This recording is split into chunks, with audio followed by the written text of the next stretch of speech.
saya lihat misalnya yang paling banyak diintervensi juga adalah Pak Basuki ya, karena maunya infrastruktur segala macam gitu. Kemudian Ibu Retno, kita dukung gitu. Jadi perlu desakan publik untuk meyakinkan mereka bahwa mereka tidak berjuang sendiri. Figur dari Prabowo sendiri dan Gibran, ini apa yang berbahaya kalau misalnya sampai terpilih? Sebetulnya kan Pak Prabowo barangkali juga menyesal ya kenapa pilih Gibran gitu ya. Kalau mereka ada di pucuk kekuasaan, maka konsolidasi demokrasi terancam.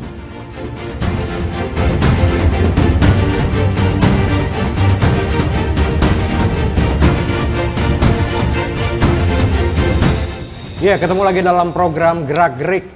Karena di setiap gerakan tentunya ada yang bergerik. Masih bersama saya Ignatius Indro dan kita kali ini kedatangan tamu istimewa. Ini abang kita. Ini udah lama banget gak ketemu dari tahun 2000 nih Bang ya. Bang Faisal Basri, apa kabar Bang? Alhamdulillah, amin. Iya, Bang Faisal, ini kan kemarin sempat heboh tentang mundurnya sejumlah menteri. Terutama Bu Sri Mulyani dan juga Pak Basuki yang ini adalah menteri-menteri utama dari Jokowi. Ini tapi ada jawaban yang sebenarnya nggak jelas juga. Mereka benar-benar memundur atau enggak? Itu gimana Pak? Bang? Kalau saya boleh sampaikan konteksnya dulu ya. Iya.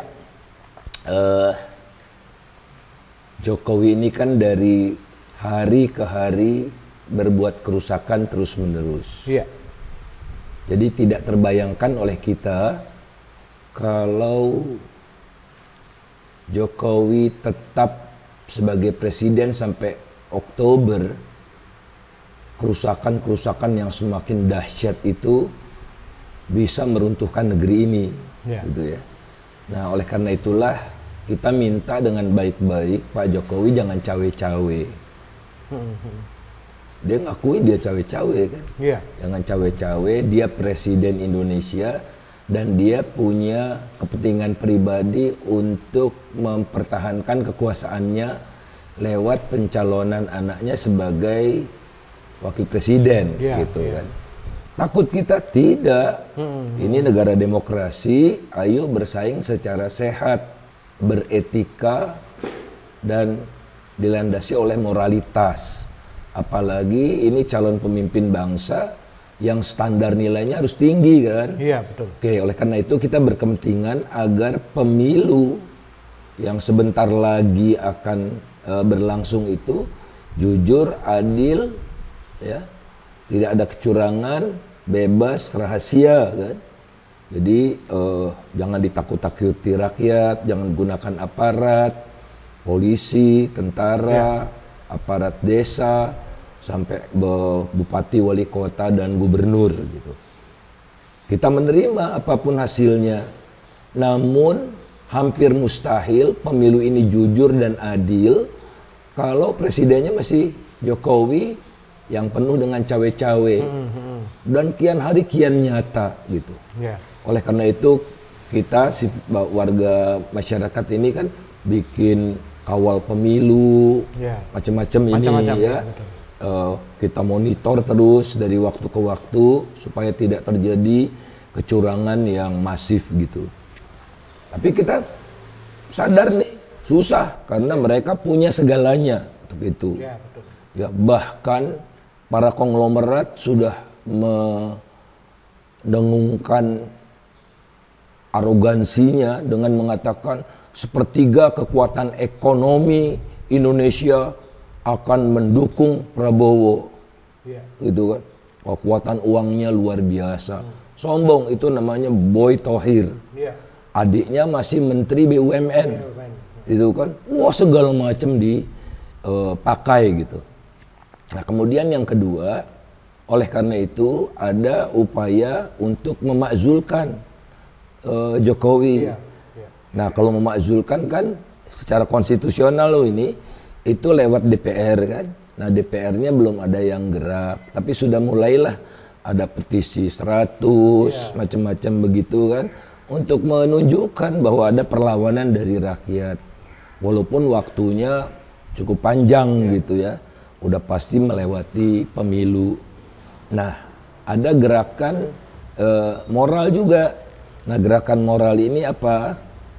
Kita mendorong agar menteri-menteri yang masih waras, menteri-menteri yang punya integritas itu mundur. Karena kenapa mundur? Karena para menteri ini punya standar nilai yang tinggi. Makanya dia jadi menteri kan. Ada dari kalangan akademisi, dari kalangan teknokrat, itu ada standarnya. Saya misalnya sebagai dosen, standar moralitas saya harus tinggi, ya, berdasarkan nilai-nilai keilmuan. Jadi kalau standar moralitas akademisi itu, kalau yang dia yakini diintervensi terus sehingga dia tidak bisa mengambil keputusan sesuai dengan yang diyakini karena diintervensi terus oleh presiden misalnya, maaf Pak Presiden, saya tidak bisa lagi bekerja buat Bapak karena ini tidak sesuai dengan tupoksi saya. Mau mengobrak-abrik anggaran untuk kepentingan capres tertentu, kan pamali sekali itu kalau kata orang Sundanya kan. Nah oleh karena itulah maka kita coba untuk appeal ya Ibu Sri Mulyani sebagai Menteri Keuangan, karena Menteri Keuangan ini dahsyat ini kekuasaannya. Dia ngatur penerimaan negara 3.000 triliun, hampir 3.000 triliun, pengeluaran negara, dan ada aturannya, ada undang-undangnya. Nah tugas Menteri Keuangan adalah menjaga agar uang yang masuk dan keluar itu dikelola sesuai dengan undang-undang, sesuai dengan tata aturan keuangan negara yang benar. Nah presiden ini mau obrak-abrik terus. Obrak-abrik maksudnya tuh diambil dari kiri untuk kanan yang tidak ada di APBN. Oleh karena belum lagi yang lain-lain ya, banyak sekali intervensi Pak Jokowi ini yang kalau logika akademisnya sampai satu titik tertentu saya tidak bisa toleransi lagi. Pak, saya tidak mampu lagi Pak melaksanakan tugas sebagai Menteri Keuangan, saya minta mundur aja. Nah, kalau satu mundur seperti lokomotif itu diikuti oleh gerbong-gerbongnya. Nah, saya lihat misalnya yang paling banyak diintervensi juga adalah Pak Basuki ya. Karena maunya infrastruktur segala macam gitu. Kemudian Ibu Retno. Ibu Retno berdasarkan nilai-nilai barangkali ya. Oh ini saya kan bekerja buat Pak Jokowi, buat kebenaran. Tapi Pak Jokowinya begini, pantas enggak bekerja buat orang seperti ini. Nah, belakangan ini, beberapa hari yang lalu Pak Jokowi menunjuk Menteri Luar Negeri ad interim. Namanya Budi Ari. Ketua Projo dan Menteri Kominfo. Alasannya apa ad interim? Karena Ibu Retno katanya sedang tugas di luar negeri. Namanya Menteri Luar Negeri ya tugasnya di luar negeri. Tidak pernah ada Menteri Luar Negeri ad interim karena tugas di luar negeri. Bu Retno itu berjuang, ditugaskan oleh negara mengikuti debat di PBB tentang Gaza. Nih memperjuangkan nasib rakyat Palestina gitu. Yang secara konsisten kita bela terus karena kemerdekaan adalah hak segala bangsa. Betul. Oleh karena itu kita wajib memperjuangkan untuk perdamaian dunia. Itu tuh pembukaan Undang-Undang Dasar 45. Di ad interimkan. Dan Budi Ari pula gitu.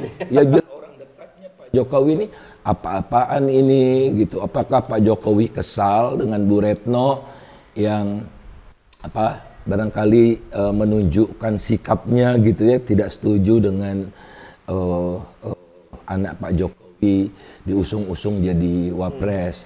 Kemudian kan ada sahabat kita juga Teten Mas Duki ya kan? Dari civil society juga, gerakan anti korupsi, ada Pak Tasrif. Ini yang bukan politisi nih ya, saya sebutkan. Jadi saya hitung-hitung gitu ya. Nah, ini potensial nih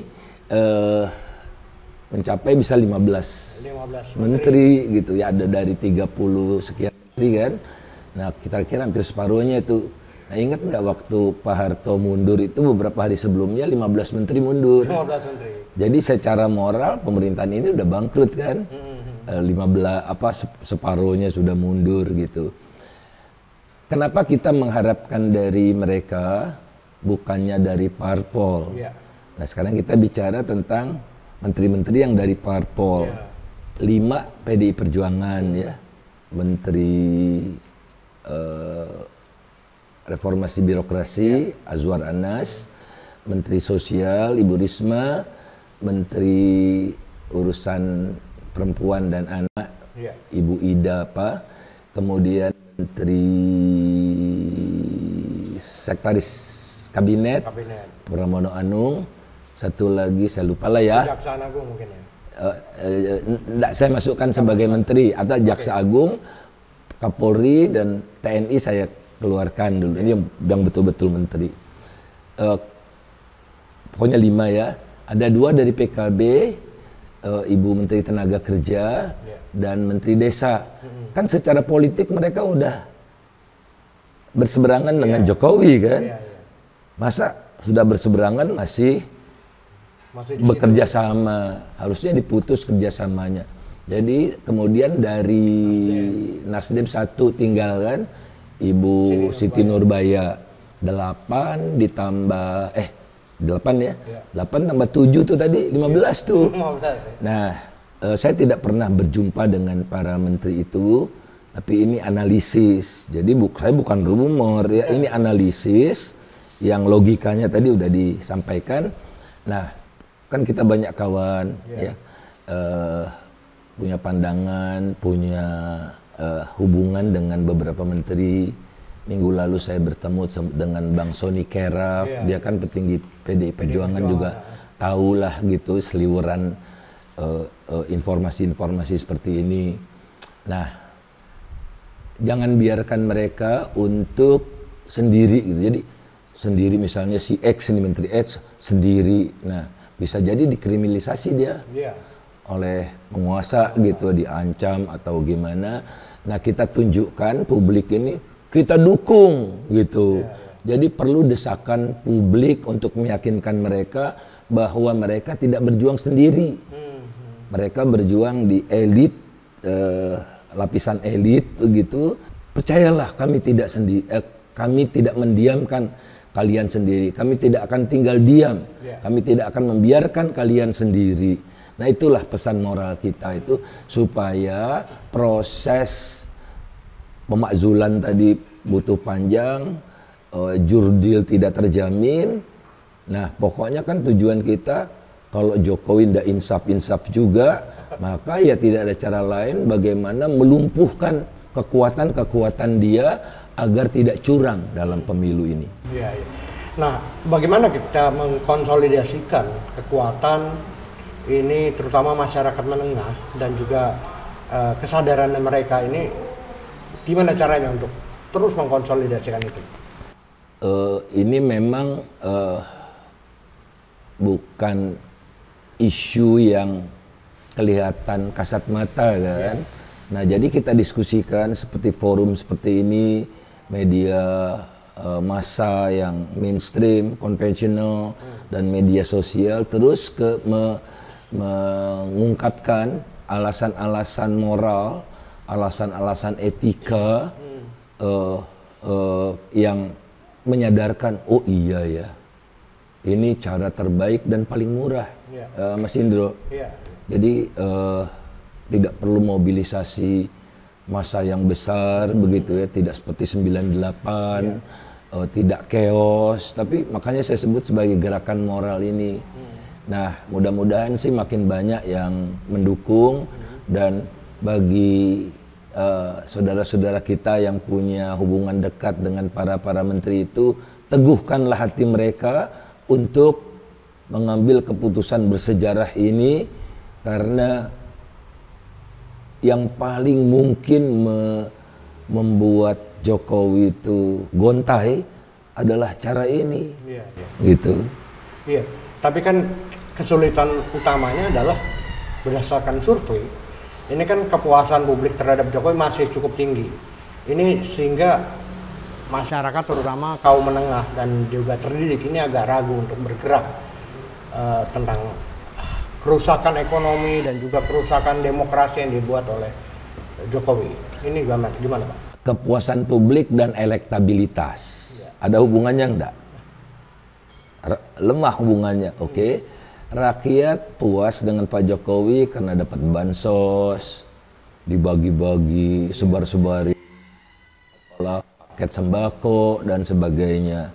Tapi kalau rakyat itu yakin Pak Jokowi adalah yang terbaik sebagai presiden dan yakin bahwa pilihan Jokowi untuk mengusung Prabowo dan atau mendukung ya secara kasat mata kan, mendukung Prabowo dan Gibran yang notabene adalah anaknya sendiri, maka harusnya elektabilitas Prabowo dan Gibran 100% dong. Kenapa? Karena dulu kan Jokowi dapat 50 sekian persen, Prabowo 40 sekian. Kalau digabungkan 100, ini enggak sampai 40 ternyata. Dan itulah yang membuat mereka panik kan. Dan yang saya bacakan tadi, Boy Thohir siap memenangkan Prabowo Gibran 1 putaran. Nah, karena secara logika tidak nyambung itu elektabilitas dengan popularitas Pak Jokowi gitu ya, maka mereka berupaya untuk melakukan segala cara ya, curangan, manipulasi, intimidasi dan sebagainya itu untuk memastikan 1 putaran. Karena kalau 2 putaran secara logika politiknya mereka akan kalah. Berat mereka ya. Mereka akan kalah, tidak menambah. Sebetulnya kan Pak Prabowo barangkali juga menyesal ya kenapa pilih Gibran gitu ya. Kalau dia pilih Erick Thohir barangkali udah lewat ya. Udah menang gitu. Gibran itu mengurangi, justru harusnya Gibran kan positif karena proksi dari Pak Jokowi kan. Terbukti juga tidak gitu. Jadi tapi kita harus hentikan juga nih cara-cara Pak Jokowi melakukan akrobat lewat bansos dan sebagainya itu. Nah kalau dilihat dari akrobat-akrobat itu, Bang Faisal, ini sebenarnya kalau kita mau melawan itu, sebenarnya apa yang harus dilakukan oleh masyarakat sipil? Jangka pendek ya, kalau jangka panjangnya nanti kita diskusikan ya, politik warga itu. Nah jangka pendeknya antara lain tadi tunjukkan kalau misalnya beberapa menteri mundur, oh ternyata menteri yang punya integritas itu juga udah nggak kuat lagi gitu ya,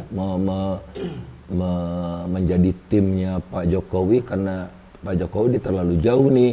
Masyarakat juga kan kesadarannya muncul. Nah kemudian yang kedua lewat diskusi penggunaan media sosial. Kalau Prabowo Gibran kan media utamanya tuh TikTok. Kalau kita lihat, kalau yang 1 dan 3 itu Twitter dan lain-lain begitu ya. Nah kita harus lawan juga counter argumen gitu, counter argumen. Dan kemudian kedua menyampaikan pesan-pesan moral yang bisa difahami dengan mudah oleh rakyat berikut dengan contoh. Nah lewat mana? Dengan contoh, lihat visual kan, video begitu-begitu. Nah ini juga upaya kita kan, kita melakukan hal-hal ini, Mas Indro dan kawan-kawan juga sebagai bagian dari upaya tak kenal lelah untuk meningkatkan kesadaran masyarakat. Kemudian kita publikasi buku-buku karena apa? Kenapa sih generasi milenial, generasi Z ya, generasi milenial itu kok tidak memperhitungkan masa lalu dari capres cawapres gitu ya? Karena generasi yang lahir tahun 2000-an itu kan tidak mengalami 98 seperti kita mengalami kan.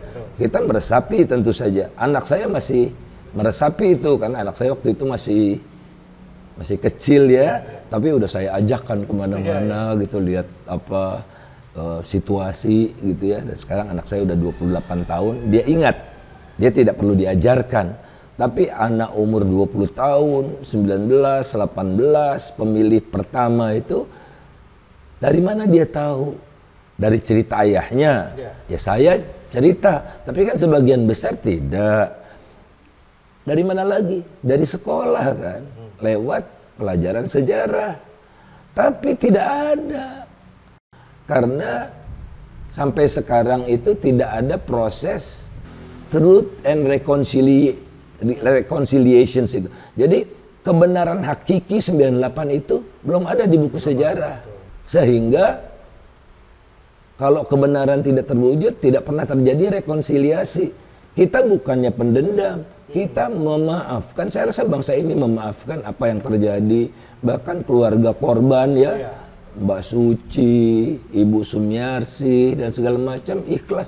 Tapi tunjukkan dulu dong siapa yang bunuh anak saya, siapa yang bunuh suami saya, siapa yang bunuh anak saya. Nanti kita maafkan, kemudian kan ada proses rekonsiliasinya yang lancar. Akhirnya sejarah mengajarkan supaya tidak terjadi lagi hal seperti itu. Nah, oleh karena itulah kita minggu lalu Kamisan itu kita gelar lagi di depan istana. Saya juga hadir. Kebetulan ada ribuan gitu ya, biasanya kan tidak banyak, tapi ini kan ribuan, mengingatkan kembali akan janji-janji mereka waktu kampanye, akan melaksanakan proses mencari kebenaran dan rekonsiliasi seperti yang indah sekali terjadi di Afrika Selatan. Ya kan? Ada Nelson Mandela-nya gitu ya. Nah, oleh karena itulah terpaksa kita bikin buku, bukan terpaksa ya, kita bikin buku. Tadi ada buku hitam tentang Prabowo, peristiwa 98, juga ada buku tebal baru diterbitkan tahun ini supaya dibaca dan ada versi-versi ringkasnya 3 menit, 5 menit gitu ya, inti saripati dari buku-buku itu. Oh begitu, tuh banyak yang nggak tahu. Banyak yang tidak mengikuti secara intens seperti kita, Mahkamah Konstitusi. Emang apa sih salahnya Gibran gitu kan? Mereka mengatakan seperti itu. Ya karena itu dia tadi. Ya, artinya kita harus bekerja ekstra keras gitu untuk menyampaikan berita-berita tentang ini, sejarah yang sebenarnya terjadi lewat serangkaian media cetak maupun media sosial atau televisi. Ini dengan misalnya kalau dengan naiknya Prabowo dan Gibran, ini apa? Kan banyak yang bilang bahwa ini akan memungkinkan kembalinya Orde Baru. Sebenarnya apa yang ditakutkan dari itu, Bang? Sebetulnya Orde Baru sudah kembali lama. Kembali lama. Bahkan tidak pernah surut. Tuh ya. Jadi dulu Orde Baru kan pilarnya 3. Di politik itu Golkar menang 70% terus kalau pemilu kan. Kemudian TNI dan Polri dulu digabung kan. Dan ASN. Saya dulu ASN itu wajib nyoblos ya. Tapi saya nggak pernah nyoblos. Bodo amat. Saya kebetulan di kampus nggak ada represi-represi. Nyoblos apa aja mereka tahu gitu kan. Nah, jadi Pak Harto tumbang tapi Orde Barunya belum tumbang. Karena apa? Karena Orde Baru itu masuk ke partai-partai baru maupun konsolidasi. Jadi kalau kita lihat di pemilu pertama setelah reformasi 99, pemenangnya bukan lagi Golkar tapi PDI Perjuangan. Golkar nomor berapa, Mas? Nomor 2, masih kuat dia. Karena logistik di dia semua kan. Tapi ini membuktikan bahwa PDI Perjuangan yang tidak punya uang, tidak di dalam kekuasaan, toh bisa menang. Jadi uang bukan segalanya. Oke, satu. Kemudian yang kedua, di Golkar itu ada proses konvensi gitu.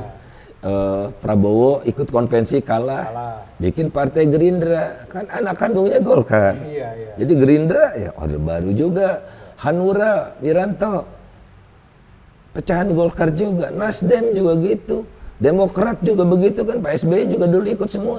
Jadi kalau digabung semua, keluarga besar Golkar nggak pernah susut. Iya. Cuma terpecah aja lah. Nah harusnya dulu tapi saya diketawain aja dulu. Harusnya itu seperti main sepak bola, kalau menghantam kaki lawan tanpa ada bola, itu kan langsung kartu merah. Kalau kartu merah nggak boleh main berapa kali, Mas? Iya, 3. Minimum 2 kali kan? Minimum. Harusnya Golkar nggak ikut pemilu 2 tahun. Kalau dia ikut pemilu, ya otomatis pemilu berikutnya Golkar nomor 1. Iya. Jadi udah, kalau dibilang hidup kembali, dia hidup selalu. Dan kita lupa, saya dulu bikin alternatif dengan Pak Amin segala macam, bikin partai juga, namanya Partai Amanat Nasional gitu. Tapi waktu itu kita susah bersatu. Ya. Kita kan mencoba menggalang PDIP, PKB, PAN itu bersatu kan. Aliansi, sekjen-sekjennya ketemu terus gitu. Tapi ya itu elit-elitnya saling curiga gitu. Jadi susah ya, akibat kita tidak bersatu, ya Golkar tetap berkuasa sampai sekarang. Jadi tidak pernah surut dia. Ya surut sedikit ya. Udah begitu gelombangnya besar lagi. Dan semua itu kekuatan Orde Baru itu sekarang menumpuk di 02. Nah, dengan figur dari Prabowo sendiri dan Gibran, ini apa yang berbahaya kalau misalnya sampai terpilih? Kalau masuknya aja sudah tidak benar, maka di dalam cenderung dia tidak benar, karena akan menutupi segala ketidakbenarannya ini, dan mereka mampu menutupinya karena mereka ada di dalam pucuk kekuasaan. Dan mereka akan mencoba mencampakkan kekuatan-kekuatan demokratik, karena mereka tidak lewat proses yang demokratis gitu. Jadi mereka hanya penunggang-penunggang percuma, free rider yang menggunakan kendaraan demokrasi. Mereka ikut pemilu, tapi level playing field-nya ya jomplang, nggak rata gitu. Jadi kita penuh bebatuan melawan mereka yang jalan tol. Kan jadi tidak fair dong. Tidak ada persaingan. Oleh karena itulah ancaman buat demokrasi kita, buat konsolidasi demokrasi. Nah, kembali juga ke yang dikatakan oleh Boy Thohir dengan pongahnya itu, untuk mempertahankan kekuasaan dan melanggengkan kekuasaan, mereka kan akan berupaya untuk terpilih kembali kan. Mewariskannya ke saudaranya atau ke anaknya, cucunya, segala macam, kan butuh dana. Nah, didukung oleh 30% kekuatan ekonomi nasional.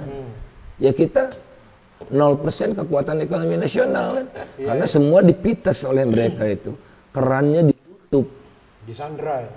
Walaupun belum tentu menang mereka gitu. Tapi tentu saja akan lebih sulit. Artinya kalau mereka ada di pucuk kekuasaan, maka konsolidasi demokrasi terancam. Nah, penyanderaan ini seperti apa, Bang? Mungkin penyanderaan... Minum dulu ya? Iya, silakan. Iya, penyanderaan mulai dari para ekonom gitu ya, atau pengusaha itu, bahkan juga sandera-sandera terhadap pimpinan parpol mungkin yang dipaksa untuk mendukung. Ini seperti apa penyanderaan itu, Bang? Mudah-mudahan orang-orang yang saya sebutkan di awal-awal tadi ya, yang non partai itu tidak bisa disandera, dan mudah-mudahan mereka tergolong cukup bersih lah ya. Tidak ada yang bersih seperti malaikat tentu saja. Dicari-cari yang benar jadi salah juga bisa ya. Seperti kasus Haris Fathia itu, mereka kan memperjuangkan demokrasi, eh, mereka diancam pidana 7 tahun, tapi alhamdulillah hakimnya membebaskan walaupun jaksanya kasasi ya, jadi belum tuntas sekali. Namun itu tadi ada lilin-lilin kecil yang menyala di tengah kegelapan itu. Kalau disandera, misalnya yang bisa disandera, akhirnya kan mereka tunduk seperti Erlangga Hartarto, Zulkifli Hasan, dan beberapa Khofifah begitu kan. Jadi NU ada di mana-mana nih ya. Ada NU di unsur NU di Prabowo, ada unsur NU di Ganjar, ada unsur NU di Amin ya, di Anies Baswedan gitu. Mereka berusaha untuk memisah-misahkan kita gitu ya, mau adu domba kita, mengadu domba kita. Mudah-mudahan pada suatu ketika mereka sadarlah ya.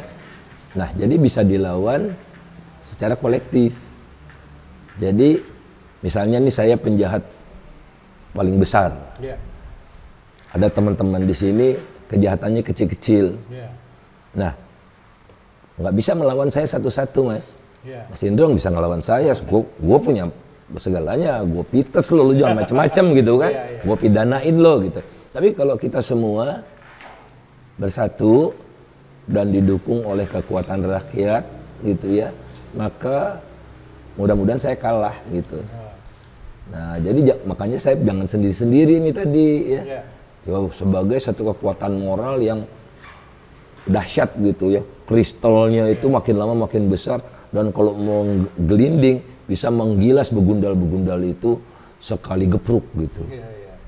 Iya Bang, kalau ini mungkin terakhir nih Bang, ini kan kalau kita berkaca pada 98, tentunya aksi mahasiswa ataupun aktivis mahasiswa ini terkoordinir ini mulai mungkin sekitar Februari atau Maret baru mulai masif gitu ya gerakannya. Di situ tapi kan kita juga tidak nyadar kalau kita juga nggak yakin kalau Soeharto bisa dijatuhkan, di mana saat itu juga Soeharto masih kuat gitu ya. Kejadiannya mungkin sama sekarang. Ini pemilu udah tinggal beberapa hari lagi, sekitar 20 harian gitu ya. Apakah kita juga masih bisa melakukan hal yang sama seperti ketika lawan 98 menggagalkan kekuatan yang ya neo orde baru tadi, ini apakah masih bisa Bang? Mudah-mudahan bisa. Gini, dulu juga mereka tuh kekuasaannya dahsyat. Ya. Pak Harmoko juru bicaranya Pak Harto, ketua DPR, tiba-tiba dia balik badan kan di menit-menit terakhir. Kenapa dia balik badan, Mas? Karena dia insaf. Ya enggak, karena masa udah di dalam gedung DPR MPR. Iya enggak? Mau apa lagi? Wah ini kita nggak bisa lagi. Tentara pun banyak tentara yang dukung kita loh waktu itu, ya. Oh marinir, ya. Oh Pak Faisal, gitu kan. Di jalan itu. Dan ada kekuatan-kekuatan tentara yang mempercepat pendudukan DPR itu. Saya nggak bisa cerita, udah almarhum ya, tentaranya, jenderalnya udah almarhum. Jadi mahasiswa baru masuk gitu karena tidak akan ditembaki oleh tentara gitu ya, karena momentumnya sudah rakyat itu sadar penuh. Barangkali kesadaran seperti itu sulit terwujud karena dulu musuh kita satu, sekarang kan musuh kita ada berbagai ya, ada banyak lah gitu. Jadi di segala front tidak cukup kuat kita untuk menyerang secara simultan gitu. Nah tapi dulu belum ada media sosial, sekarang udah ada media sosial.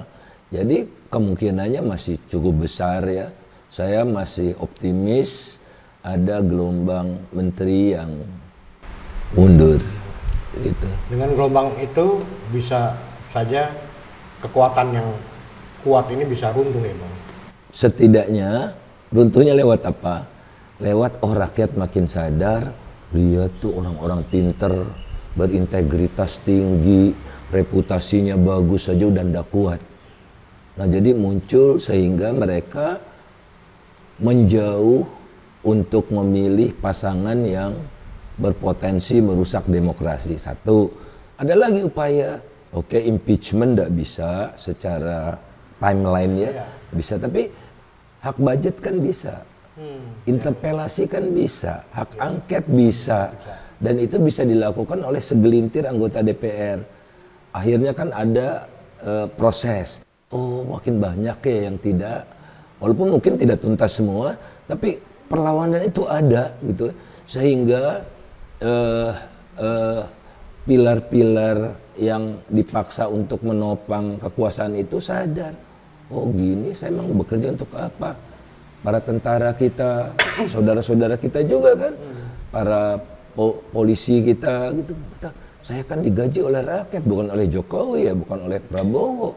Harus saya menjaga bukan tanpa reserve gitu ya. Kalau untuk menakut-nakuti rakyat itu bukan SOP saya gitu kan. Sudah terjadi itu. Sudah terjadi walaupun Kapolri-nya nyata-nyata sangat mendukung tapi perwira-perwira menengah, tenang aja Pak, kita akan amankan, kita tidak tunduk kepada jadi subordinasi gitu ya, melawan. Kalau menteri, kalau Panglima TNI kan menyatakan TNI netral di mana-mana, di gedung-gedung tentara ya, itu ada pernyataan TNI netral. Kalau Panglima udah begitu kan titah itu, hukum itu semua prajurit harus tunduk. Berarti kalau ada yang main-main, nah dia melanggar perintah komandan, bisa dihukum itu gitu. Jadi tidak ada yang bisa mengalahkan gerakan moral, gerakan sosial itu. Semoga pada sadar ya Bang ya.